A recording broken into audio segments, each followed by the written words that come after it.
नमस्कार, मी रमेश जाधव. केंद्रीय वाणिज्य मंत्री पियुष गोयल यांनी काल एक महत्त्वाचं ट्विट केलं. केंद्र सरकारकडे सोयाबीन आयातीचा कोणताही प्रस्ताव नाही असं त्यांनी त्या ट्विटमध्ये नमूद केलं. ही खूप महत्त्वाची घोषणा आहे, कारण गेल्या काही दिवसांपासून सोयाबीनचे भाव पाडण्यासाठी पोल्ट्री उद्योगाच्या जोरदार हालचाली सुरू आहेत.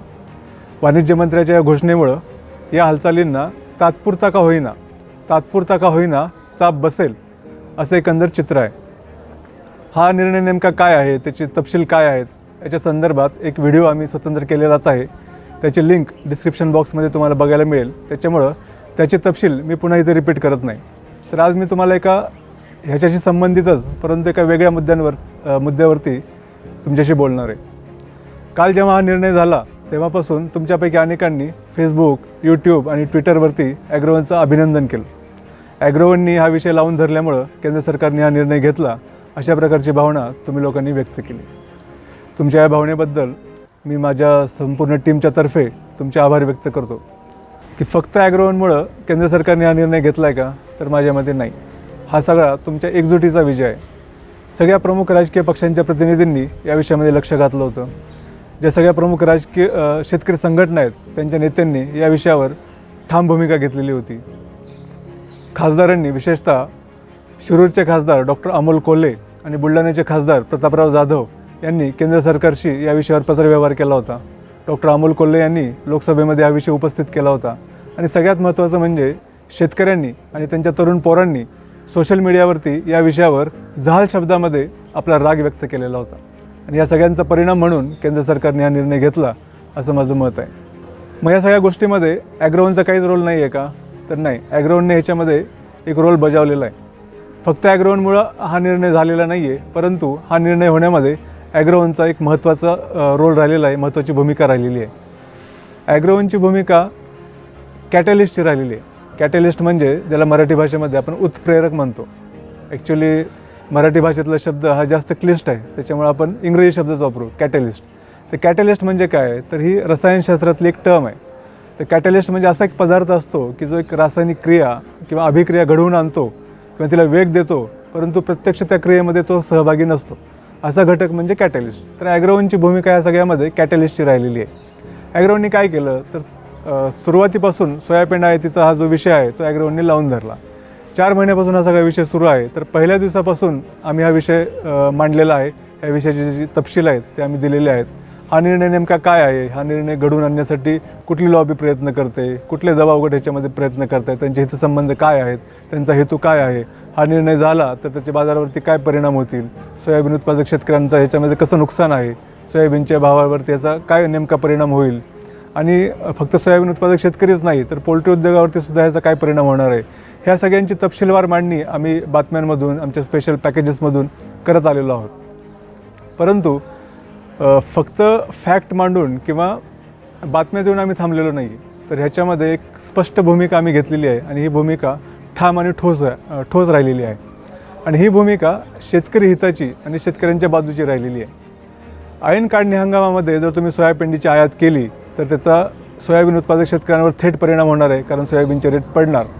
परंतु त्याचबरोबर पोल्ट्री उद्योगावर सुद्धा याचा लाँग टर्म परिणाम होणार आहे, दुष्परिणाम होणार आहे, अशी भूमिका आम्ही मांडत आलेलो आहे. कारण सोयाबीनचे भाव पडले आणि हा समजा सोयाबीन आयातीचा पायंडाच पडला तर मग दरवर्षी असं होईल की हमी भावापेक्षा जर वरती गेले की लगेच पोल्ट्री उद्योगाकडनं मागणी सुरू होईल की तुम्ही सोयाबीनची आयात करा. आणि हा पायंडा जर असाच पडत राहिला आणि सोयाबीनचे भाव पडले, सातत्याने पडत राहिले, तर मग सोयाबीनचे उत्पादन वाढवण्याची प्रेरणा शेतकऱ्यांची नष्ट होईल आणि हळूहळू सोयाबीनचं उत्पादन कमी होईल. मग सोयाबीनची टंचाई तयार होईल आणि मग आपल्याला सोयाबीन आयात करण्याशिवाय पर्याय उरणार नाही. आणि मग एकंदर पोल्ट्री उद्योगाचं जे काही अर्थकारण आहे ते याच्यामुळे अडचणीत येईल. थोडक्यात काय, तर सोयाबीनची आयात करणं हा निर्णय जसं शेतकऱ्यांसाठी धोकादायक आहे, त्याचप्रमाणे लाँग टर्म विचार केला तर पोल्ट्री उद्योगासाठी सुद्धा हा निर्णय धोकादायक आहे. ही भूमिका आम्ही सातत्याने मांडत आलो. दुसरं म्हणजे पोल्ट्री उद्योग हा काही शेतकऱ्यांचा शत्रू नाही आहे. पोल्ट्री उद्योगाला शेतकऱ्यांचा शत्रू मानणं ही खूप मोठी चूक ठरेल. कारण एकतर पहिली गोष्ट आपल्याला समजून घ्यायला पाहिजे की हे जे कोण बहादूर अली आहेत किंवा त्यांची all India poultry breeders association ही संघटना आहे, ती काही संपूर्ण पोल्ट्री उद्योगाचं प्रतिनिधित्व करत नाही आहे. त्याच्यामुळे त्यांनी जी भूमिका मांडली ती सगळ्या पोल्ट्री उद्योगाची भूमिका असं समजणं हे थोडंसं गल्लत केल्यासारखं होईल. आणि दुसरं म्हणजे पोल्ट्री उद्योगामुळं ग्रामीण भागामध्ये करोडोच्या संख्येमध्ये रोजगार निर्मिती झालेली आहे आणि पोल्ट्री उद्योगाच्या रूपाने सोयाबीन उत्पादक शेतकऱ्यांना एक हक्काची बाजारपेठ उपलब्ध झालेली आहे. म्हणजे पोल्ट्री उद्योग आहे म्हणून सोयाबीनला भाव आहे. त्याच्यामुळं सोयाबीन उत्पादक शेतकऱ्यांचं हिताचं रक्षण झालं पाहिजे, परंतु त्याच वेळेला पोल्ट्री उद्योगाचं पण नुकसान होता कामा नये. अशा प्रकारची बॅलन्स करणारी भूमिका सरकारने घ्यावी, अशा प्रकारचे बॅलन्स करणारे निर्णय सरकारने घ्यावेत, असा आमचा आग्रह राहिलेला आहे आणि तीच भूमिका आम्ही सातत्याने मांडत राहिलेलो आहोत.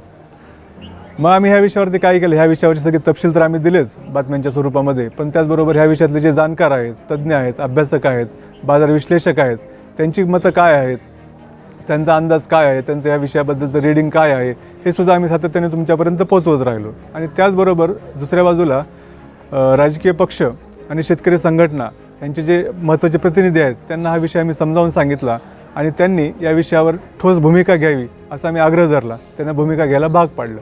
आणि दुसऱ्या बाजूला शेतकऱ्यांमध्ये आम्ही बातम्यांच्या माध्यमातून जागरूकता निर्माण करतच होतो, अवेअरनेस निर्माण करतच होतो. परंतु त्याचबरोबर सोशल मीडियावर आम्ही एक हॅशटॅग मोहीम चालवली, हॅशटॅग कॅम्पेन चालवलं. आता ॲक्च्युली हॅशटॅग कॅम्पेनमुळं किंवा सोशल मीडियावरच्या ट्रेंडमुळं सरकारचे निर्णय होत नसतात, म्हणजे सोशल मीडियावरनं क्रांती होत नाही. परंतु अशा ट्रेंडमुळं, अशा कॅम्पेनमुळं लोकांची एकंदर भावना काय आहे, लोकांचा एकंदर मूड काय आहे आणि सरकारच्या निर्णयाबद्दल लोकांची प्रतिक्रिया काय आहे, लोकांमध्ये किती प्रमाणात माहिती याची नाराजी आहे, हे धोरणकर्त्यांपर्यंत कळतं, निर्णयकर्त्यांपर्यंत ही माहिती पोचते आणि मग पुढचं काम लोकप्रतिनिधींचं असतं. आता ह्या केसमध्ये ॲग्रोवनने या प्रश्नाला वाचा फोडल्यानंतर ॲग्रोवनने जे आवाहन केलं त्याला प्रतिसाद देत खासदार डॉक्टर अमोल कोल्हे यांनी लोकसभेमध्ये हा प्रश्न उपस्थित केला. राज्याचे उपमुख्यमंत्री अजित पवार यांनी पियुष गोयल यांना पत्र लिहून सोयाबीन आयातीचा फेरविचार करावा अशी मागणी केली. स्वाभिमानी शेतकरी संघटनेचे नेते रविकांत तुपकर यांनी अन्नत्याग आंदोलन केलं. त्या आंदोलनामधली प्रमुख मागणी हीच होती की सोयाबीन आयातीचा फेरविचार करावा किंवा त्याच्यावर बंदी घालावी. ह्या सगळ्या प्रकरणामध्ये भाजपचे नेते आणि महाराष्ट्र कृषी मूल्य आयोगाचे माजी अध्यक्ष पाशा पटेल यांनी बाजी मारली. त्यांना पियुष गोयल यांनी भेट दिली. त्यांच्या मागणीची दखल घेऊन लगेच त्यांनी जाहीर केलं आणि की आम्ही सोयाबीन आयात करण्याचा आमचा काही विचार नाही आहे आणि त्या पद्धतीचं ट्विट पण केलं.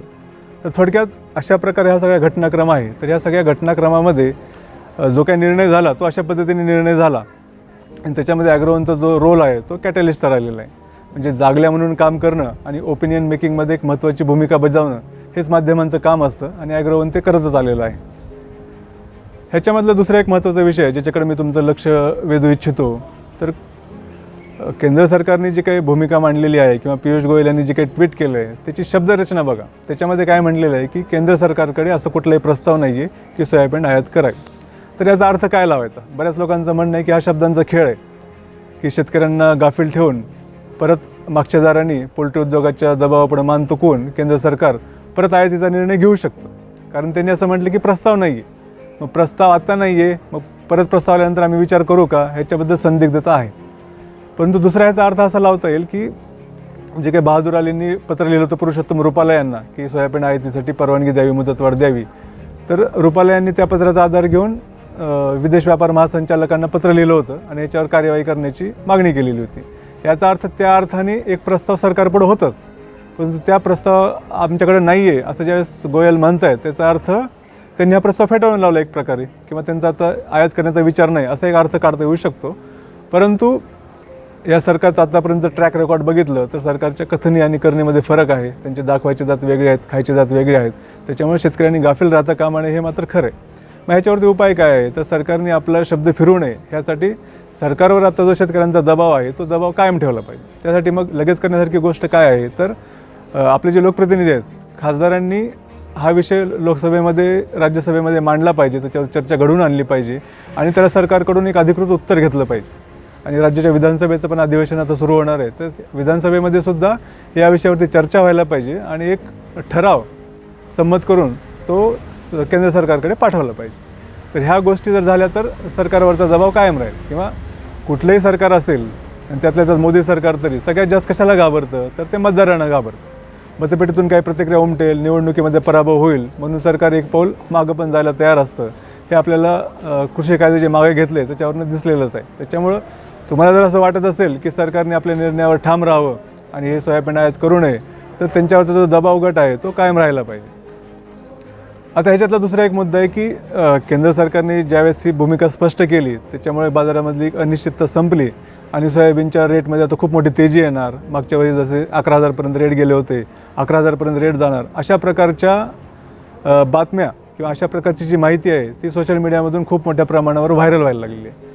तर ह्याचा पण शेतकऱ्यांनी सारासार विचार करायला पाहिजे, कारण ह्याची नेमकी स्थिती काय असेल बाजाराची आणि सोयाबीन कुठल्या रेटला विकलं पाहिजे शेतकऱ्यांनी, ह्याच्या संदर्भात माहिती देणारे तज्ज्ञांचे आणि बाजार विश्लेषकांचे स्वतंत्र व्हिडिओ आमच्या चॅनलवरती तुम्ही बघू शकता.